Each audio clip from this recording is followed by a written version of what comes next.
Well, howdy, y'all. Come on in and sit a spell. Today, we're going to talk about an old story. It's a kind of spiritual map that I think feels just right at home here in these rolling hills of Tennessee. So here's the path we're going to walk together today. We'll start out looking for the bull, then we'll get into the taming and the riding, and then the real heart of it, the great letting go. After that, we'll see how it all brings us right back home to Tennessee, where we can talk about your sacred work. And we'll finish up with a little blessing for us all. It all starts with that restless feeling, doesn't it? That little hum deep down inside, kind of telling you there's something more to life, a deeper truth you're just meant to find. And this right here, well, this is the map itself. It's called the 10 Bulls, or sometimes the 10 ox-hearting pictures. I want you to think of it like a picture book for the soul. It's been around for centuries, just showing the path to what's real and true. And that bull? Well, that's what we're all looking for. That's the search, the practice itself.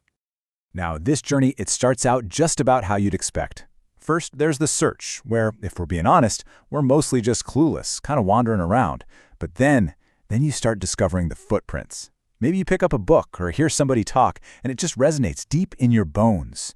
And then comes that first, that magical moment, perceiving the bull. It's just a fleeting glimpse, Like seeing the sun burn through the morning fog right over Dale Hollow Lake. You can't quite grab onto it, but you know you saw something real. Now, once you've seen that bull, that's when the real work starts. This right here is the heart of it. It's kind of like learning all the back roads around here. It takes time, it takes patience, and a whole lot of practice. First, you got to catch the bull, you got to bring that practice right into your everyday life. Then comes the taming, where you really get a feel for it, and you start to think, okay, I think I've got a handle on this. But the real shift, the big one, happens when you start riding that bull home.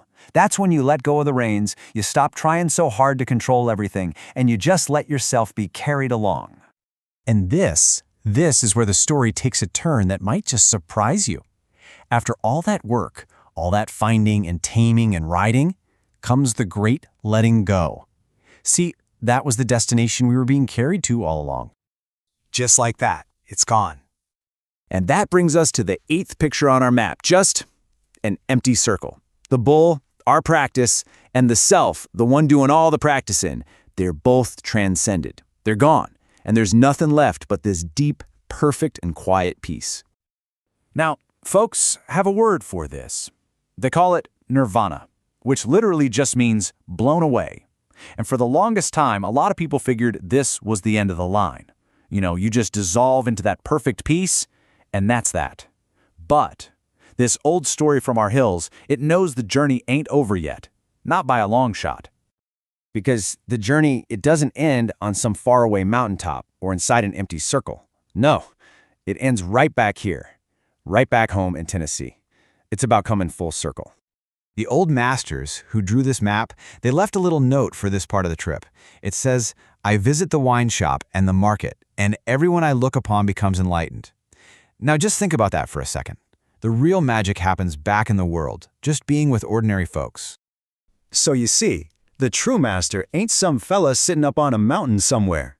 No, the true master is the one who comes back to the town square in Livingston, looking completely ordinary. Maybe they're just chatting by the courthouse, but they're shining a quiet kind of light just by being who they are. They've come home. And that brings this whole ancient story right to your front door. See, this isn't just about some old ox herder from long ago. This is about your sacred work. This is about you sharing your light. So I have to ask you, and I really want you to think on this for a minute. What's your marketplace? Where do you share your life?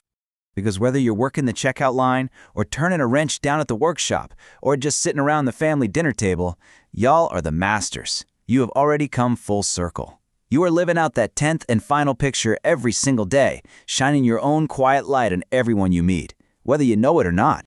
So before we go, I want to leave you with a final word, a little blessing for the road ahead. If this old story spoke to your heart today, if it felt true to you in some way, well, we would surely be honored if you take a moment to like, comment, and subscribe. And you know what's even better? Share this with a neighbor. That's how we help each other remember the light we're all carrying. From my heart to yours, may you walk these beautiful hills of Overton County with a deep peace in your own heart and a steady, quiet light in your eyes. And may all sentient creatures, everywhere, be happy and be free. Thank you all so much for listening.